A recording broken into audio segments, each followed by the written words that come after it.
The grocery store can be an intimidating and confusing place. Navigating the aisles while sticking to a plan is harder than ever.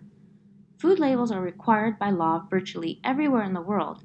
However, this module will introduce you to Canada's labeling requirements and help you make informed choices at the grocery store. Not all products are required to have food labels. However, this is your guide for the ones that do. Why read food labels? Nutrition facts tables are required to be on most prepackaged food products. Food labels provide beneficial information to make informed choices about food and drinks. On them, you can find the nutritional value of foods, compare and choose products more easily, know what ingredients a food product contains, choose products with nutrients that you want, or avoid the ones you don't, and by being informed about the nutrient value, you can better manage special diets, such as one that is low in sodium or sugar, and increase or decrease your intake of a particular nutrient, such as wanting more fiber or less saturated fat. There are a number of components on a food label. The nutrition facts table, which provides information on a serving size, calories, the amount and served nutrients, and daily percent value, or DV for short. The DV is important since it's your guide to show you if there is a little or a lot of a nutrient. More on this later. The ingredient list will have all the ingredients on a food product. The list starts with the ingredient that weighs the most and ends with the ingredient that weighs the least.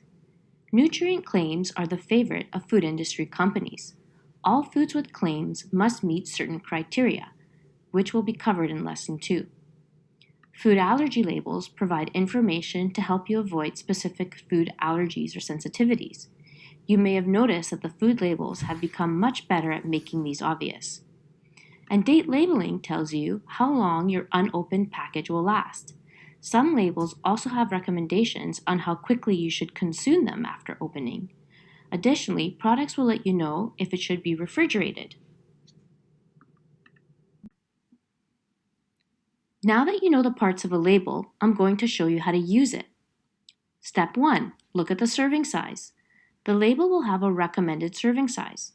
This tells you how much of each nutrient the serving size has. Step 2. Look at the calories per serving size.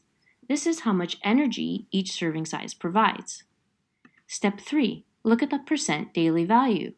This number was decided by decades of research. Essentially, a percent daily value tells you how much you are getting of this nutrient compared to how much of this nutrient you really need to maintain health. I know it's complicated, but to simplify things, 5% DV or less of this nutrient is a little, or 15% DV of this nutrient is a lot. Step 4. Look for the nutrients you want to get more of. These might include fiber, vitamin C, iron, or calcium. Step 5. Look for nutrients you want less of, such as sodium, sugar, and saturated fat. Step 6. Now look at the ingredient list. Some people like to know what's in their food. Many simple rules of thumb are, you may choose to skip on something if you can't read the font size, has more ingredients than you are comfortable with, or has something you can't pronounce. Step 7. Don't forget to look at the expiration date.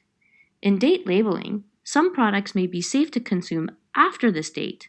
However, for a number of reasons, these products may go sour before the label on the package. The golden rule here is, when in doubt, throw it out.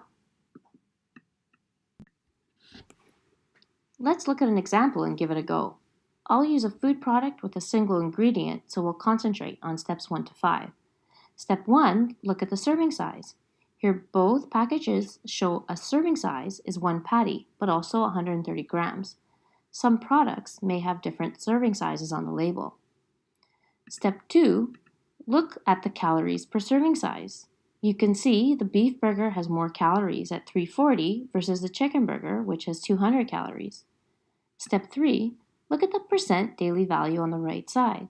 Here you can scan the label and compare which patty is higher and lower in the listed nutrients. Take a closer look at the sodium and fat content. Step 4, look for nutrients you want more of.